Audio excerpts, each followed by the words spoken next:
আমার বিয়ের সময় আমি কবুল বলিনি, শুধু সই করেছি।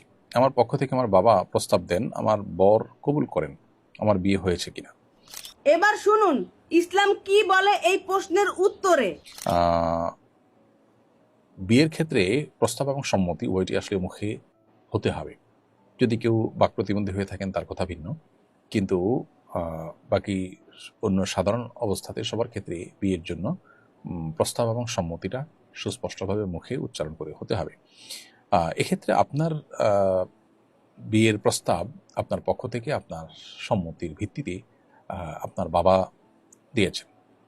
মেয়েরা মৌন সম্মতিও যদি থাকে, তাদের বিয়ে শাদীর আলোচনা হচ্ছে, তারা জানছে এবং তারা কোনো বিপরীত কিছু বলছে না, এটা তাদের মৌন সম্মতি হিসাবে ধরে নেওয়া যায়। এবং তার উপর ভিত্তি করে বাবা যদি সন্তানের তরফ থেকে বিবাহের প্রস্তাব দেন, যেমনটি আপনার বাবা আপনার পক্ষ থেকে প্রস্তাব দিয়েছেন আপনি বলেছেন, সেটাই বিবাহ বিশুদ্ধ হওয়ার জন্য যথেষ্ট। অতএব আপনি নিজে মুখে কিছু বলেননি, বিয়ে হয়েছে কিনা এটা নিয়ে আপনার হেজিটেশন করার কোনো প্রয়োজন নেই। আপনার বিয়ে হয়ে গেছে ইনশাআল্লাহ তাআলা। ইসলামিক জ্ঞান ছড়াতে চ্যানেলটি সাবস্ক্রাইব করে ভিডিওটি শেয়ার করুন।